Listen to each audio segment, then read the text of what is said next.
Morning everybody, আশা করি সবাই ভালো আছো।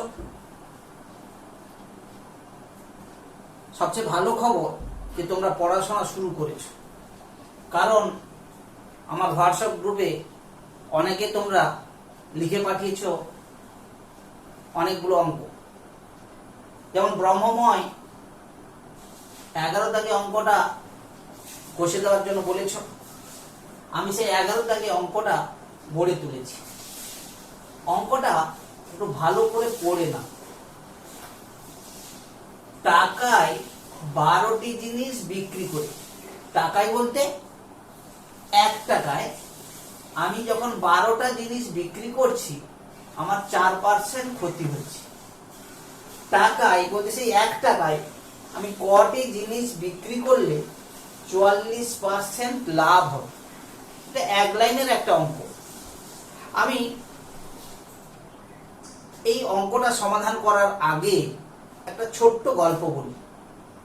ধরে নাও তোমার বাড়িতে একটা স্টেশনারি দোকান আছে। তোমার বন্ধু তোমার দোকানে গেল পিন কিনতে। পিন 1 টাকায় বর্তমানে 12টা পাওয়া যাবে এমন কি জিনিস? পিন হতে পারে। ধরে নাও পিন। তুমি 1 টাকায় 12টা পিন তোমার বন্ধুকে দিয়ে দিবে। তোমার বাবা দোকানে এসে তোমাকে জিজ্ঞেস করলো, যখন তুমি তাকে বললে যে আমি 1 টাকায় 12টা পিন বিক্রি করে দিয়েছি, তোমার বাবা বলল তুই পড়াশোনা করেছিস? এটা এই 12টা জিনিস বিক্রি করে তো 4% ক্ষতি হয়ে গেল। অতএব তোকে হিসাব করে দিতে হবে, পরের বন্ধু তোর কাছ থেকে যখন পিনটা নিতে আসবে তুই টাকায় কটা পিন দিবি, দিলে আমার 44% লাভ হবে। দেখি একবারে সহজ সমাধান কিভাবে সমাধান করা যায়।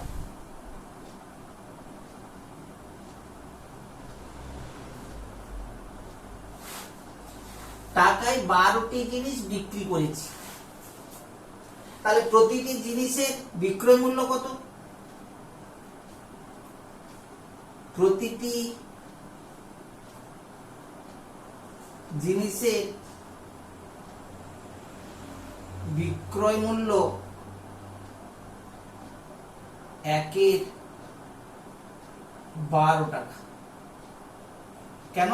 1 টাকায় 12টা বিক্রি করা হয়েছে, তাহলে একটা জিনিসের জন্য নেওয়া হয়েছে 1-এর 12 টাকা।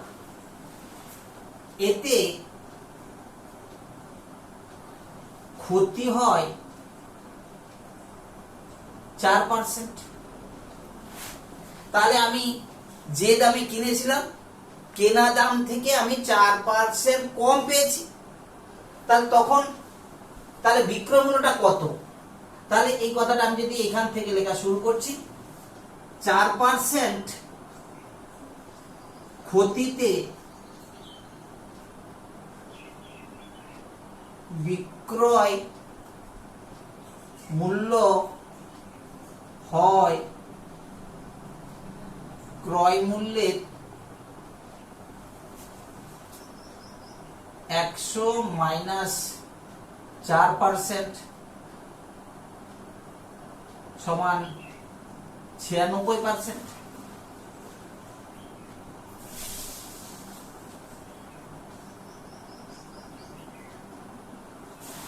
তাহলে কি বললাম? 4% ক্ষতিতে বিক্রয় মূল্য হয় ক্রয় মূল্যের 96%।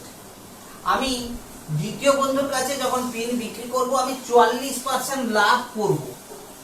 তাহলে 44% লাভে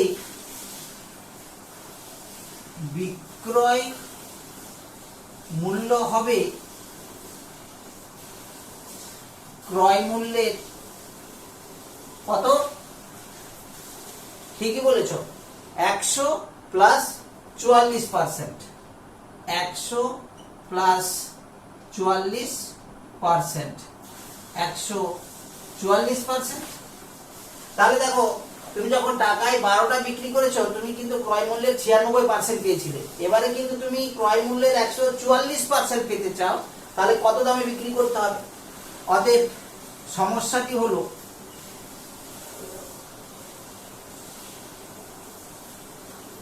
ক্রয় মূল্য, আমি ব্র্যাকেটে পার্সেন্টেজ লিখলাম, বিক্রয় মূল্য ব্র্যাকেটে টাকা লিখলাম। যখন আমি ক্রয় মূল্যের 96% পাচ্ছি, তখন বিক্রয় মূল্যটা হচ্ছে 1/12 টাকা প্রতিটা জিনিসের। আমি ক্রয় মূল্যের 144% পেতে চাই, তাহলে বিক্রয় মূল্যটা কত হবে? ত্রৈরাশিক নিয়মে পাই, ত্রৈরাশিক নিয়মে পাই নির্ণয় বিক্রয় মূল্য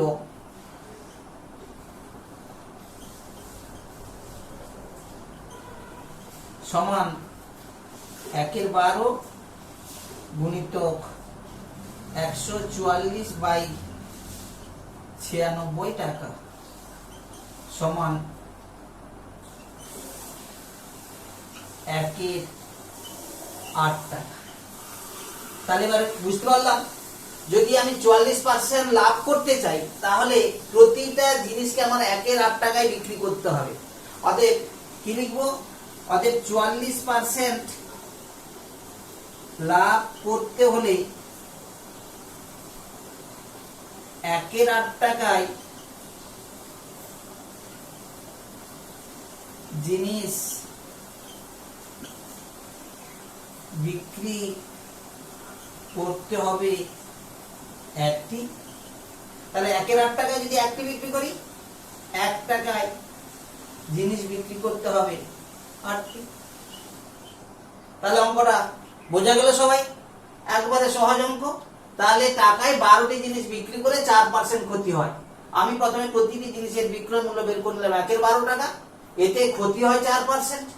অতএব 4% ক্ষতিতে বিক্রয় মূল্যটা কত পেয়েছি? না, ক্রয় মূল্যের 96%। আর যখন 44% আমি লাভ করতে চাই, তখন ক্রয় মূল্যের কত পার্সেন্ট পাবো? 144%।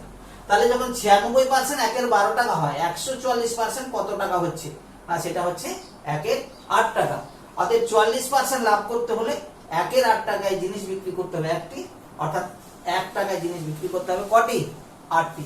সবাই বুঝতে পেরেছে অঙ্কটা? একবারে সহজ অঙ্ক ছিল, বুঝে না? তাহলে কোনো অসুবিধা হবে না তাহলে অঙ্কটা বুঝতে, ঠিক আছে? আমরা তারপরে শান্তনুর প্রবলেমটা দেখছি।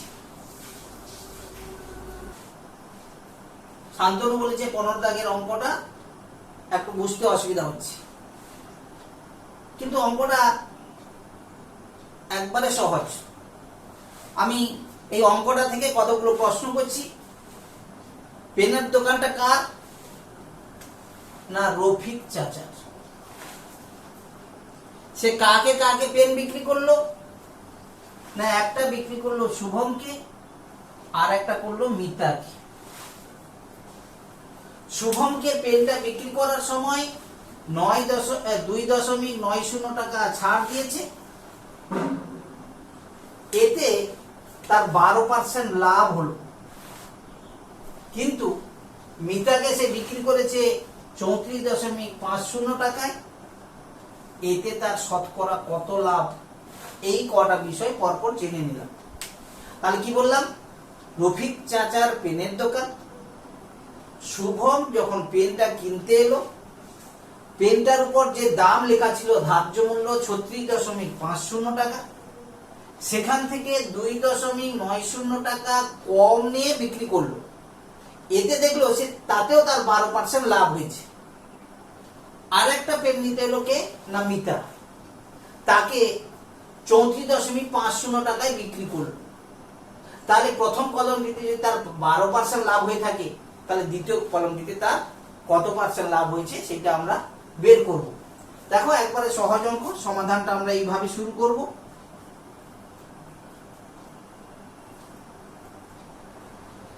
প্রথম কলমের ক্ষেত্রে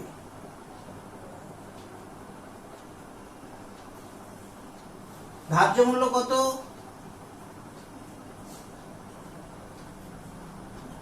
না, 36.50 টাকা।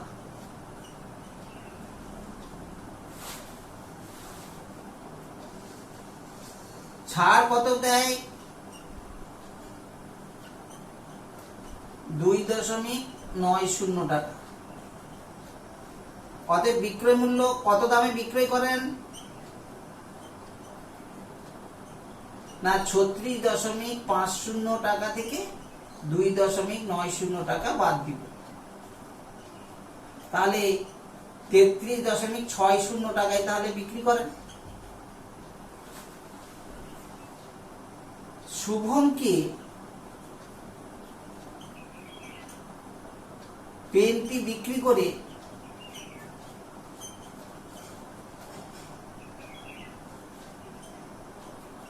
লাভ করেন 12%। তাহলে তোমরা সবাই জানো লাভটা কার উপর কষা হয়?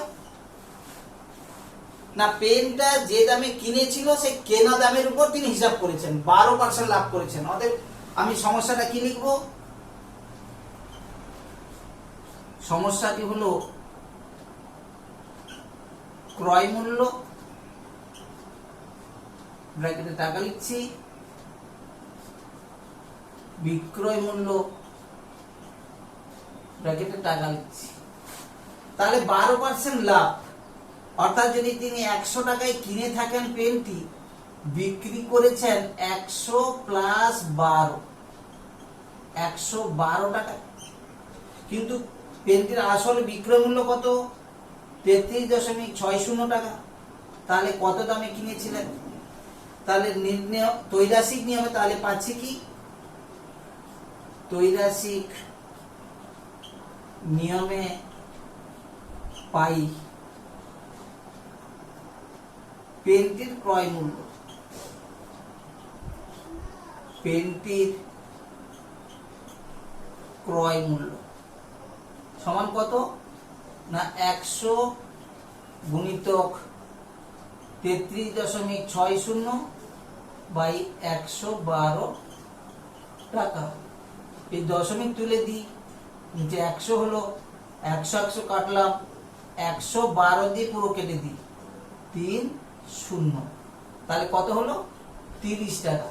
তাহলে রফিক চাচা পেনগুলো 30 টাকা দামে কিনেছিলেন, তাই প্রথম জনকে অর্থাৎ শুভমকে 33.60 টাকায় বিক্রি করে সে 12% লাভ করেছিলেন। কিন্তু দ্বিতীয় কলমের ক্ষেত্রে কি হচ্ছে দেখি।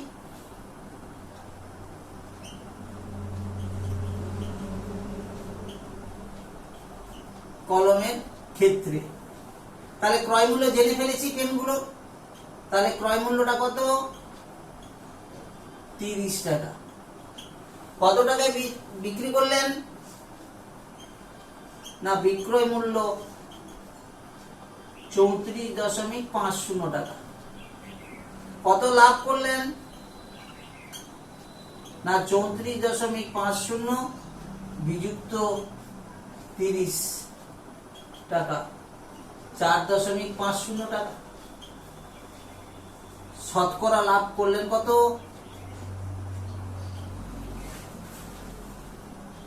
লাভের হার লিখে নি, তাহলে লাভের হার, তাহলে সবাই জানো লাভের হার সমান লাভ বাই ক্রয় মূল্য। লাভ হয়েছে 4.50 টাকা, ক্রয় মূল্য কত? না 30 টাকা, গুণিতক 100%, দশমিক যদি তুলে দিই নিচে 100 কেটে গেল, 0, 15%। অতএব রফিক চাচা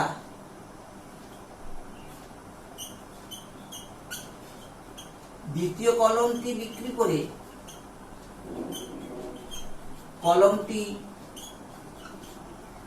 বিক্রি করে শতকরা 15 টাকা লাভ করলেন,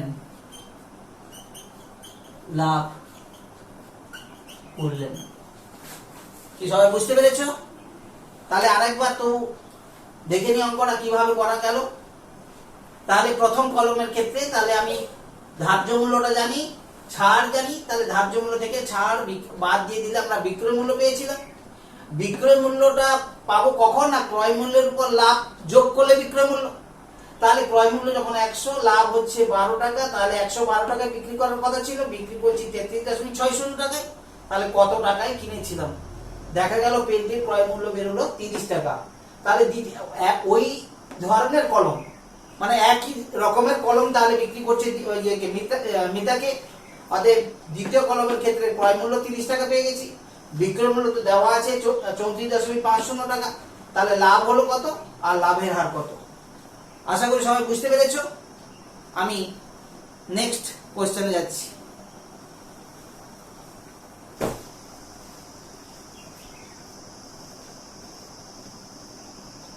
তাহলে এবার শুভমের সমস্যায় আসা যাক। 19 দাগের অঙ্ক, ফিরোজ চাচা একটি প্যান্ট 20% লাভে এবং একটি জামা 15% লাভে বিক্রি করে মোট 719.50 টাকা পেলেন। বিক্রি করার পর তিনি মনে মনে ভাবলেন যে প্যান্টটি যদি আমি 25% লাভে, জামাটা যদি 20% লাভে বিক্রি করতে পারতাম তাহলে আরো 30.50 টাকা বেশি পেতাম। এই দুটো কথা দেওয়া আছে। তাহলে প্রথমে সে জামা আর একটা প্যান্ট বিক্রি করে মোট 719.50 টাকা পেয়েছিলেন। তিনি দ্বিতীয় ধাপে ভাবলেন যে প্যান্টটি যদি 20% জায়গায় 25% লাভ করতাম, জামাটি যদি 15% জায়গায় 20% লাভে বিক্রি করতে পারতাম তাহলে 719.50 নয় আরো 30.50 টাকা বেশি পেতাম। তাহলে একটু খেয়াল করেছো, দেখো প্রত্যেক ক্ষেত্রে তিনি কিন্তু 5% করে বেশিতে দ্বিতীয়বারে ভাবছিলেন। 20% না করে 25% আর 15% না করে 20% যদি বিক্রি করতেন তাহলে অতিরিক্ত এইটুকু তার লাভ হতো। তাহলে দেখি সমস্যাটা কিভাবে সমাধান করা যায়। ধরে নাও প্যান্টের ক্রয় মূল্য X টাকা, জামার ক্রয় মূল্য Y টাকা।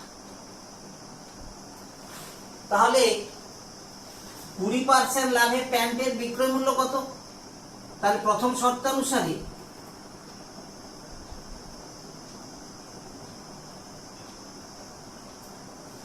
20% লাভে প্যান্টের বিক্রয় মূল্যটা কত? না প্যান্টের ক্রয় মূল্য আমি X টাকা ধরেছি, তাহলে হবে X টাকা 100 প্লাস 20%। 15% লাভে জামার বিক্রয় মূল্য কত? না Y টাকা 100 প্লাস 15%, সেটা মিলে কত? না 719.50 টাকা। আমি টাকাগুলো বাদ দিয়ে দিলাম, তাহলে কিভাবে লিখবো? না x গুণিতক 120/100 প্লাস y গুণিতক 115/100 ইকুয়াল টু 719.50/100। দশমিকটা তুলে দিলাম। মনে মনে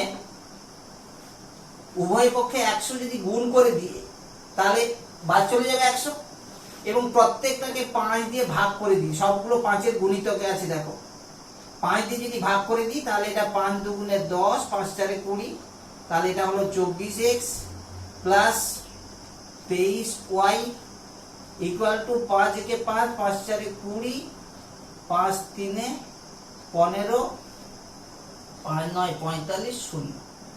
তাহলে দেখো x y দিয়ে আমি একটা সমীকরণ পেয়ে গেলাম, 24x plus 23y equal to 14390।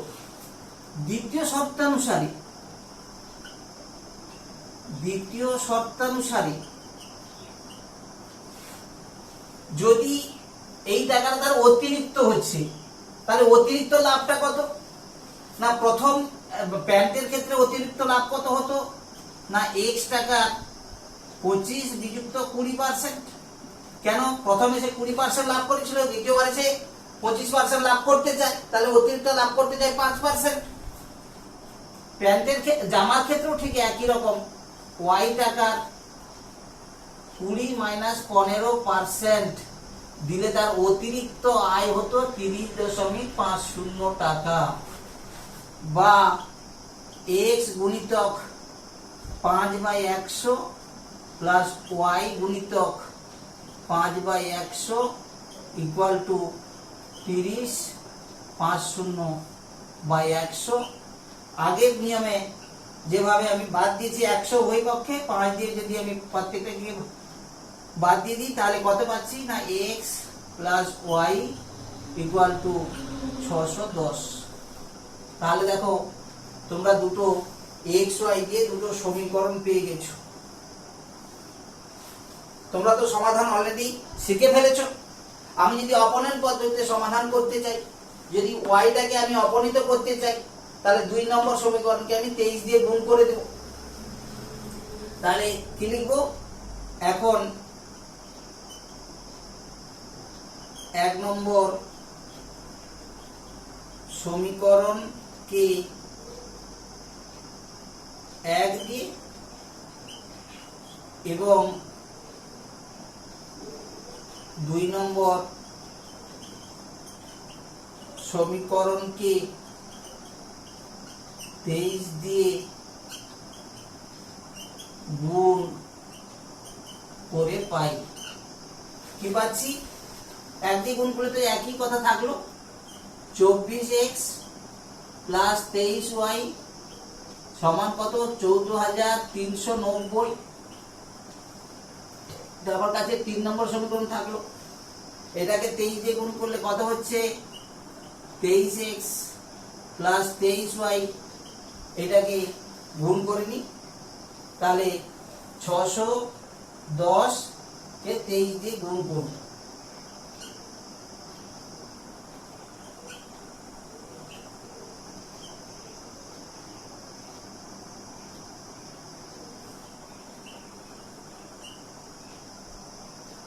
তাহলে কত হলো? 14,030।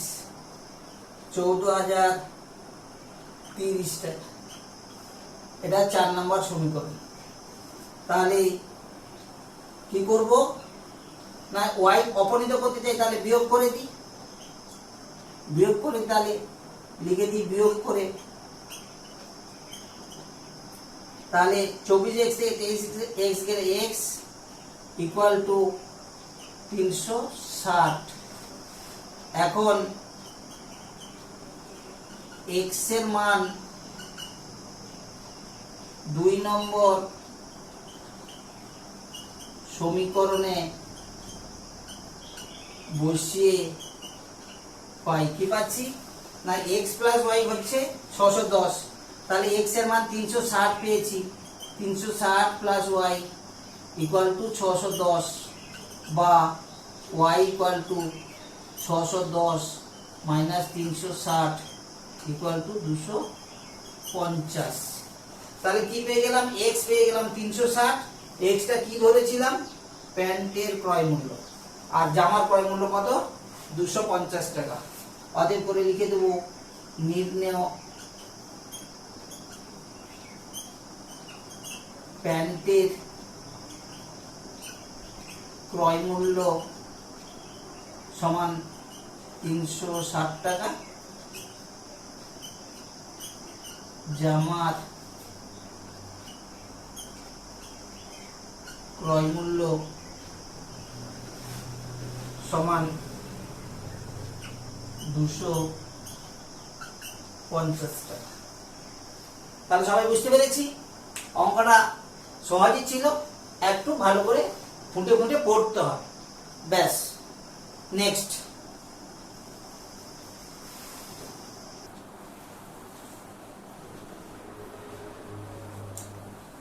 সুদীক্ষা খুব ভালো মেয়ে, আমার প্রথম দিনের ক্লাস দেখে ও বাড়িতে ওর দিদির সাহায্য নিয়ে ও ম্যাক্সিমাম অঙ্কগুলো করে ফেলেছে। ওর 10.2 নম্বর চ্যাপ্টারে 5-এর দাগের 3-এর দাগ এবং 6-এর দাগ এই দুটো প্রবলেম আটকেছে। আজকে এই দুটো প্রবলেম সমাধান করে পড়ানোর কাজ শেষ করব। তোমাদের যদি আর কোনো প্রবলেম থাকে পরে তোমরা লিখে পাঠাও, আমি সমাধান করে পাঠিয়ে দেব। দেখা যাক প্রথম সমস্যাটা। 110টি আম বিক্রি করে 120টি আমের ক্রয় মূল্য পেলে শতকরা কত লাভ হলো? তাহলে কি বিষয়টা? আমি ধরে নিই যে 2000 টাকা দিয়ে আমি 120টা আম কিনেছিলাম, 110টা আম বিক্রি করতেই আমি 2000 টাকা পেয়ে গেলাম। তাহলে আরো আমার কাছে 10টা আম অতিরিক্ত থাকলো, যেটা লাভের। তাহলে সেই লাভটা আমরা কিভাবে হিসাব করব? দেখে নিই কিভাবে সমাধানটা করব আমরা।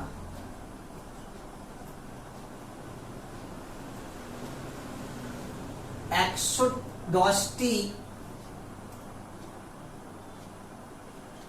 আমের বিক্রয় মূল্য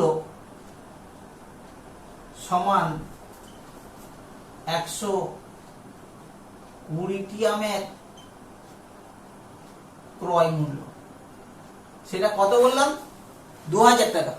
আমি 2000 ধরবো না, আমি ধরলাম x টাকা।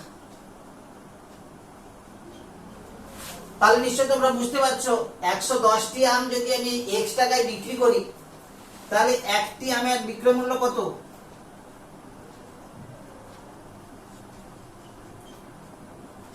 একটি আমের বিক্রয় মূল্য সমান x বাই 110 টাকা। একটি আমের ক্রয় মূল্য কত? না x বাই 120 টাকা। অতএব লাভ কত হয়? তোমরা জানো বিক্রয় মূল্য থেকে ক্রয় মূল্য বাদ দেবো এবং অলরেডি এটা বেশি। তাহলে কত? x বাই 110 বিযুক্ত x বাই 120 টাকা। কি করবে? লসাগু করবে। লসাগু করার সময় বলে দিই, এই ক্ষেত্রে আমার লসাগু এত বড় বড় সংখ্যা, আমি দুটো দিয়ে 10 গুণিতক আছে, 10টাকে বাইরে বের করে নিলাম।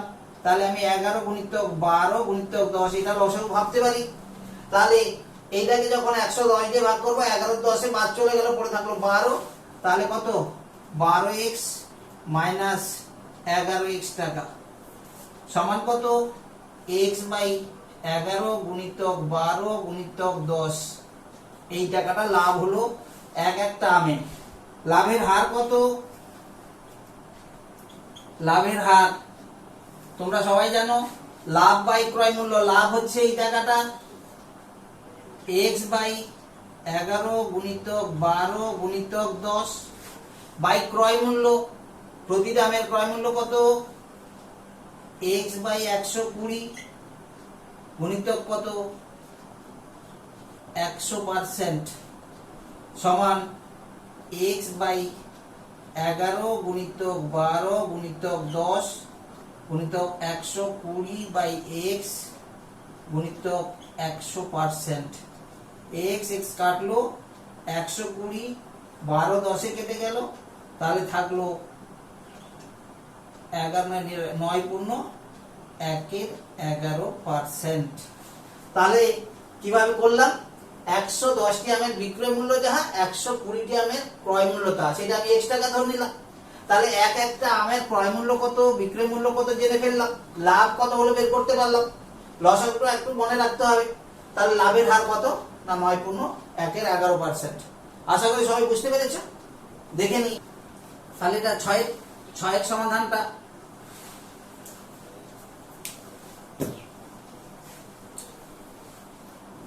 অনেকের কথাটা বুঝতে একটু সমস্যা হচ্ছে।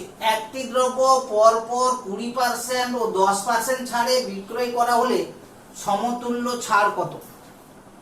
আমি এই অঙ্কের সাপেক্ষে একটা উদাহরণ দিচ্ছি। ধরো আমার একটা কাপড়ের দোকান ছিল, একটা কাপড় বিক্রি হচ্ছে না। এবছরের চৈত্র সেলে আমি কি করলাম না, কাপড়ের যে ধার্য মূল্য ছিল তার উপর আমি লিখে দিলাম ছাড় 20%। 20% ছাড় লিখে আমি দোকানে সাজিয়ে রাখলাম। দেখা গেল এবছর চৈত্র পেরিয়ে গেল, জিনিসটা বিক্রি হয়নি। আমি কি করলাম, এটা কেটে দিলাম। এখন যদি ধরে নিই এটা 1000 টাকা দাম থাকতো, তাহলে 20% ছাড় মানে আমি 800 টাকায় বিক্রি করতাম। তাহলে এই রুপিসটা আমার মূল্য ছিল। এটা যখন বিক্রি হলো না, আমি এর উপর আবার কি করলাম না, ছাড় 10% লিখে তার পরের বছর দোকানে চৈত্র সেলে সাজিয়ে রাখলাম। তাহলে বোঝা গেল প্রথম ক্ষেত্রে সে 20% ছাড় দিয়ে রেখেছিল, বিক্রি হলো না, দ্বিতীয়বারে আবার সে 10% ছাড় করে আবার দোকানে সাজিয়ে রাখলো। তাহলে বিষয়টা সেই মতো আমি যদি সমাধান করতে চাই, তাহলে কিভাবে করছি দেখি। ধরি দ্রব্যটির ধার্য মূল্য 100 টাকা।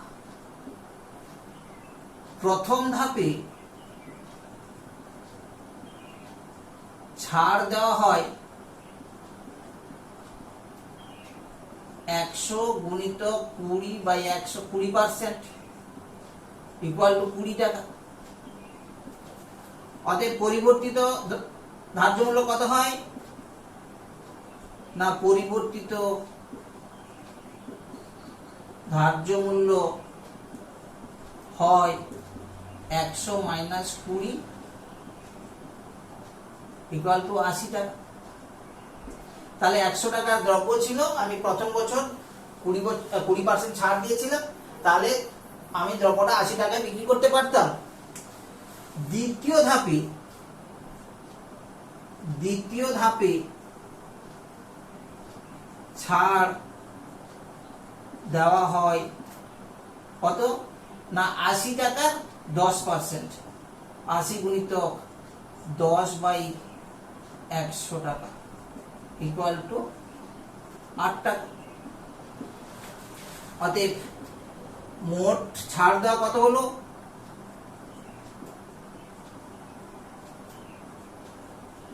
না, প্রথম ধাপে 20 টাকা আর দ্বিতীয় ধাপে 8 টাকা। 20 যুক্ত 8 টাকা ইকুয়াল টু 28 টাকা। তাহলে ছাড়ের হার কত, ছাড়ের হার বা সমতুল্য ছাড়, তাহলে সমতুল্য ছাড়টা কত না, 28 টাকা ছাড় দিয়েছি, আমার টোটাল ধার্য মূল্য ছিল 100 টাকা গুণিত 100% ইকুয়াল টু 28%। তাহলে আশা করি সবাই বুঝতে পেরেছ যে পরপর 20% ও 10% ছাড়ের সমতুল্য ছাড়টা হচ্ছে 28%। আজকে এই পর্যন্ত, সবাই ভালো থাকো এবং এই অনুশীলনটা শেষ করো, ঠিক আছে।